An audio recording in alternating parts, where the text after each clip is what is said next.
Rikis keliauja po Lietuvą. Ankstų rytą, kai saulė dar tik kilo virš medžių viršūnių ir kieme tvyrojo gaivus pavasario oras, skruzdėliukas Rikis pabudo kupinas energijos. Jis išlindo iš savo lovelės, išsitęsė visas į ilgį, pasukinėjo kojas ir garsiai sušuko. Oho, koks nuostabus rytas! Greitai apsisukęs, jis nusliuogė į Cecilijos kambarį ir sušuko. Cecilija!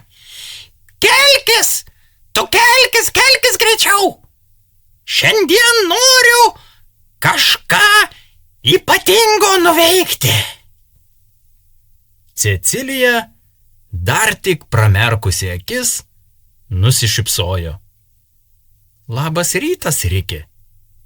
O ką tu šiandien sugalvojai? Noriu keliauti. Noriu pamatyti visą pasaulį. Miestus, jūrą, pilis, kalnus, viską. Cecilija žinoma nusijuokė.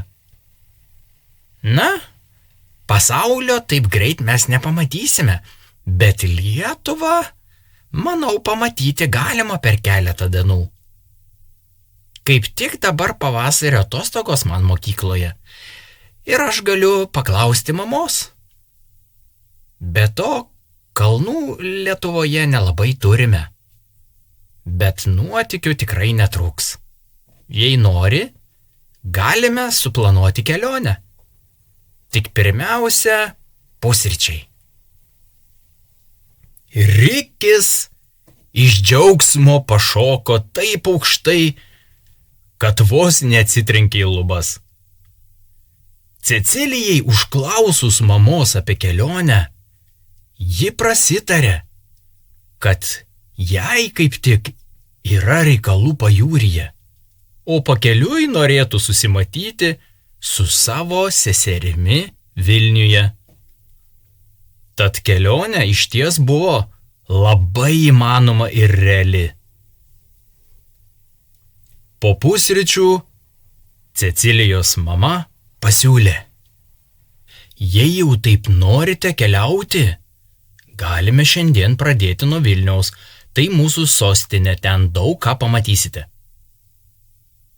Rikis vos nesprogo iš laimės. Į sostinę! Į sostinę! Hei, važiuojam! Jie susėdo į automobilį ir kelionė prasidėjo. Pro langą Rikis stebėjo laukus, miškus, upelius ir vis kartojo. Oho! Kiek daug pasaulyje visko yra! Cecilija tik šypsojosi. Atvykę į Vilnių, jie pirmiausia užlipo į Gedimino kalną. Rikis, žinoma, bėgo pirmas, bet vidury kalno sustojo, išsižiojo ir sušnabždėjo. Cecilija, čia taip aukštai. Ar aš tikrai noriu čia lipti? Žinoma nori, padrąsino ji. Nuo viršaus matosi visas miestas. Užlipęs į viršų, Rikis sustingo. Oho! Čia tiek daug stogų! Ir žmonių, ir mašinų, ir tiek daug? Ir tai tik pradžia, nusišypsojo Cecilija.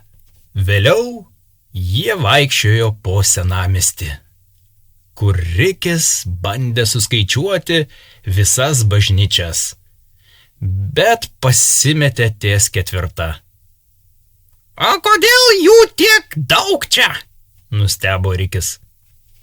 Nes Vilnius labai senas miestas, paaiškino Cecilija. Vėliau jie leidosi į senamiestį. Rikis visur kišo nosį, į suvenyrų parduotuvę, į kepiklėlę, į kiemelius. Prie aušros vartų jis sustojo ir sušnabždėjo. Čia taip tylu, net mano širdelė nurimo. O užupyje Rikis susipažino su menininku, kuris tapė ant drobės. Ar galite mane nupiešti, tamstelę? Paklausė Rikis. Menininkas nusišypsojo ir nupiešė mažą skruzdėliuką su kuprine. Rikis buvo toks laimingas, kad visą likusią dieną nešėsi piešinį kaip brangiausią lobį. Kitą dieną jie nuvyko į miestą Kaunas. Rikis vos išlipęs iš automobilio, išvydo balandžius ir pradėjo juos vytis. Riki, negaudyk balandžių, juokėsi Cecilija. Jie čia gyvena. Bet jie tokie juokingi, vaikšto linguodami. Jie kitokie nei pas mus atskrenda į mišką. Laisvės alėja jam pasirodė tokia ilga, kad po 5 minučių jis atsiduso. Ar čia nėra kokio trumpesnio kelio? Ne, čia pati ilgiausia pėsčiųjų gatvė Lietuvoje, paaiškino Cecilija. Prie Nemuno Rikis bandė įsivaizduoti, kaip būtų, jei jis plauktų upe. Jei aš būčiau didelis kaip bebras, tikrai plaukčiau, tarė jis. Staiga jie išgirdo riaumojimą. Tai buvo Kauno zoologijos sodas. Rikis iškart sušuko. Einam! Einam greičiau pažiūrėti, kas ten yra! Einam! Viduje jis susipažino su meškute, kuri tingiai vartėsi ant žolės. Kodėl ji tokia lėta? Paklausė Rikis. Nes meškos mėgsta ramybę, paaiškino Cecilija. Prie beždžionių narvo Rikis taip juokėsi, kad net apsivertė ant nugaros.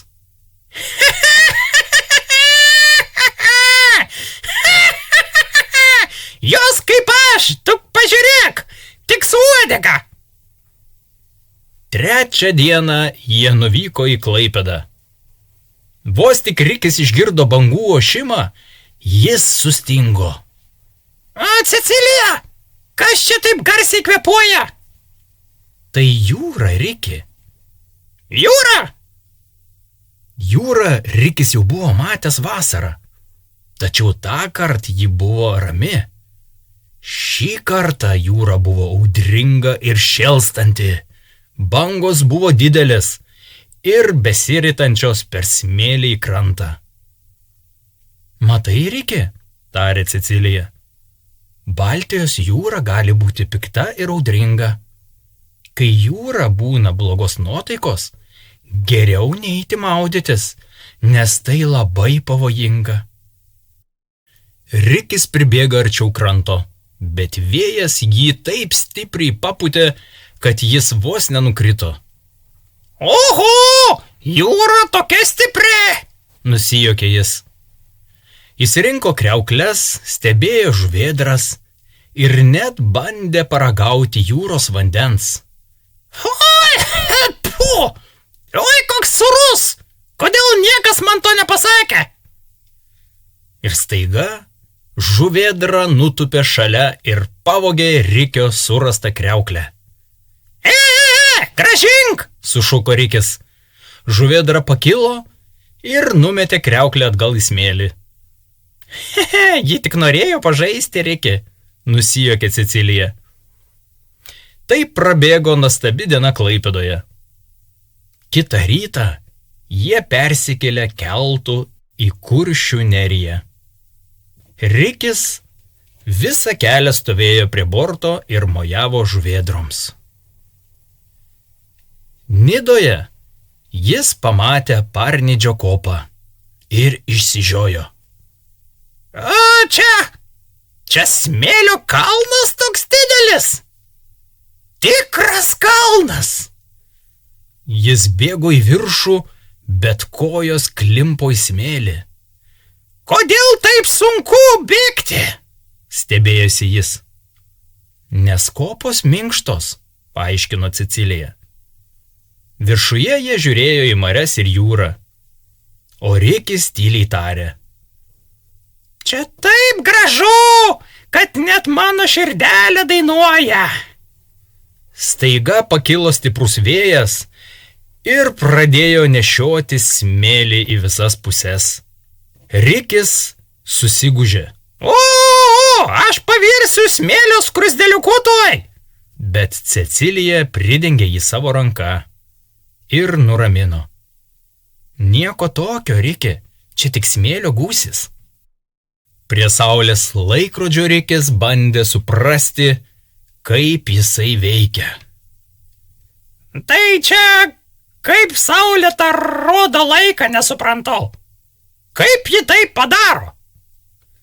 Saulė moka daug dalykų, šyptelėjo Cecilija. Paskutinė kelionės stotelė grįžtant buvo Trakai. Rikis pamatė pilį ir sušuko. Cecilija, čia namas ant vandens. Kaip jie ten gyvena? Tai pilis, Riki. Senovėje čia gyveno kunigaikščiai. Rikis įsivaizdavo save su karūna. Aš būčiau geras karalius.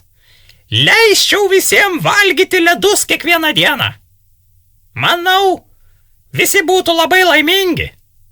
O taip, aš manau, tave visi labai mylėtų, nusijuokė Cecilija.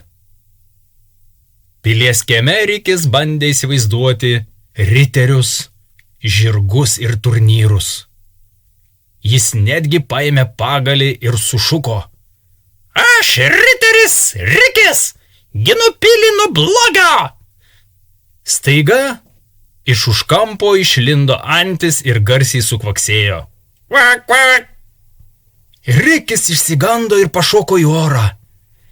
Oi, Cecilija, kas čia? Ko ji čia pyksta? Gal ji pilies sargas? Cecilija tik tai nusijuokė ir nuramino Rikį. Nebijok, ji tik sukvaksėjo, kaip visos antis daro. O vėliau jie valgė kibinus. Rikis išbandė visokiausių skonių, su visais įdarais. Kibinai buvo labai minkšti ir purus ir sultingi, ir ką tik iškepti. Užsigeriant vištienų sultinių jie buvo dangiško skonio. O, Cecilija, kodėl jie tokie skanūs, ką? Paklausė Rikis. Nes juos kepė karaimai, senieji Trakų gyventojai. Tai labai senas receptas ir kulinarinis paveldas, paaiškino Cecilija.